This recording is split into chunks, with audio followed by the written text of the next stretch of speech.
বিসমিল্লাহির রহমানির রহিম। আসসালামু আলাইকুম। আশা করছি যে যেখানে আছেন ভালো আছেন, সুস্থ আছেন। নতুন একটা রেসিপি নিয়ে চলে আসলাম আজকে আপনাদের সঙ্গে। চিড়া আর আলু দিয়ে অসম্ভব মজার একটা নাস্তা রেসিপি করে দেখাবো। আশা করছি আমার আজকের এই রেসিপিটি আপনাদের খুবই ভালো লাগবে। ঝটপট অল্প সময়ে অল্প কিছু উপকরণ দিয়ে আপনারা এই মজার রেসিপিটি করে নিতে পারবেন। রেসিপি ভালো লাগলে আমার চ্যানেলটি সাবস্ক্রাইব করার অনুরোধ রইল। রেসিপিটি তৈরি করার জন্য আমি এখানে নিয়েছি 2টা আলু, আর আলু 2টাকে আমি আগে থেকে সিদ্ধ করে নিয়েছি। এখন এই আলু 2টাকে আমি খুব ভালোভাবে ম্যাশ করে নিব। আমি হাত দিয়ে এটাকে এভাবে করে ম্যাশ করে নিচ্ছি, তবে আপনারা চাইলে কিন্তু গ্রেটারের সাহায্যে গ্রেট করে নিতে পারবেন। এই যে খুব ভালোভাবে আমি ম্যাশ করে নিয়েছি। এখন এখানে আমি দিয়ে দিব চিড়া। আমি এখানে নিয়েছি ভিজানোর পরে আমার এখানে 1 কাপ পরিমাণে চিড়া আছে, আর এই চিড়াটা হচ্ছে লাল চিড়া। আর এই চিড়াটা আপনাদের বেশ কিছু সময় পর্যন্ত ভিজিয়ে রাখতে হবে, তা না হলে কিন্তু এটা একদমই নরম হবে না, এটা শক্ত হয়ে থাকবে। আপনারা যখন রেসিপিটা তৈরি করবেন তার অন্তত 2 ঘন্টা আগে চিড়াটাকে ভিজিয়ে রাখবেন, তাতে করে এটা খুব সুন্দরভাবে ভিজবে, না হলে এটা একদমই শক্ত থাকবে। আমি এখানে লাল চিড়া ব্যবহার করেছি, আপনারা চাইলে কিন্তু সাদাটাও ব্যবহার করতে পারবেন। এখন চিড়াটা এখানে দিয়ে দিলাম, তারপরে এখানে আমি দিয়ে দিয়েছি, এখানে আমি দিয়ে দিলাম হচ্ছে গিয়ে আটা। আমি এখানে আটা দিয়ে দিলাম 1/4 কাপ পরিমাণে। আপনাদের কাছে চাউলের গুঁড়া থাকলে আপনারা এখানে চাউলের গুঁড়াটা ব্যবহার করবেন, এতে করে নাস্তাটা আরও বেশি ক্রিস্পি হবে। তারপরে এখানে আমি দিয়ে দিলাম পেঁয়াজ কুচি। আমি এখানে বেশ কিছুটা পেঁয়াজ কুচি দিয়ে দিলাম, প্রায় 1/3 কাপ পরিমাণে পেঁয়াজ কুচি এখানে দিয়ে দিলাম। এই রেসিপিতে পেঁয়াজের পরিমাণটা একটু বেশি দিলে এটা খেতে আসলে ভালো লাগে, যার কারণে আমি একটু বেশি পরিমাণে পেঁয়াজ এখানে দিয়ে দিলাম, তবে আপনারা আপনাদের পছন্দ মতো দিয়ে দিবেন। তারপরে এখানে আমি দিয়ে দিব কাঁচামরিচ কুচি।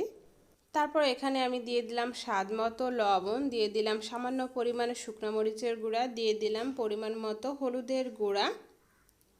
আপনারা চাইলে এখানে শুকনো মরিচের গুঁড়াটা বাদ দিতে পারেন। তারপরে এখানে আমি দিয়ে দিলাম 1 চা চামচ পরিমাণে ভাজা জিরার গুঁড়া। এখন সমস্ত উপকরণগুলোকে একসঙ্গে খুব ভালোভাবে আমি মাখিয়ে নিব। খুব ভালোভাবে এই যে আমি হাত দিয়ে মাখিয়ে নিয়েছি।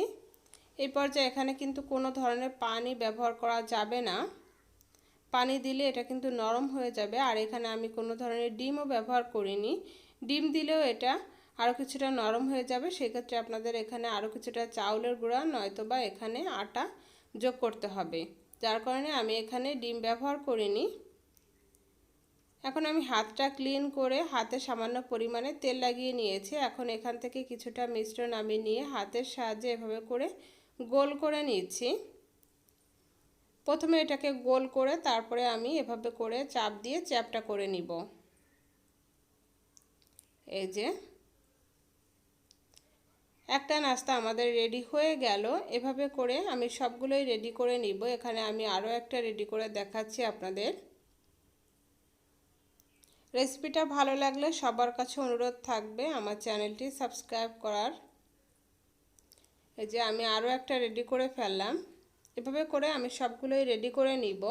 তারপরে এগুলো ভাজার জন্য আমি চুলায় চলে আসলাম। চুলায় একটা প্যান বসিয়ে দিয়েছি, আর তাতে কিছুটা তেল দিয়েছি। খুব বেশি তেল এখানে দেওয়ার প্রয়োজন নেই, কতটা দিয়েছি সেটা আপনারা নিশ্চয়ই দেখতে পাচ্ছেন। এখন তেলটা যখন কিছুটা গরম হবে সেই পর্যায়ে এখানে আমরা নাস্তাগুলো তেলে দিয়ে দিলাম।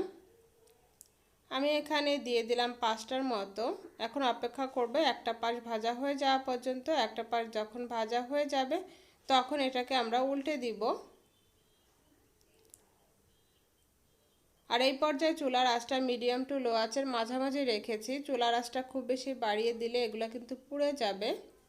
এই যে খুব সুন্দরভাবে আমি উল্টে পাল্টে ভেজে নিয়েছি। এখন এগুলাকে তেল ঝরিয়ে তুলে নিব, আর একইভাবে আমি সবগুলো নাস্তায় ভেজে নিব। আশা করছি আমার আজকের এই সহজ নাস্তার রেসিপিটি আপনাদের ভালো লেগেছে। রেসিপিটি ভালো লেগে থাকলে লাইক দিয়ে উৎসাহিত করবেন, চাইলে শেয়ার করতে পারেন। আজকের মতো এ পর্যন্ত। আল্লাহ হাফেজ।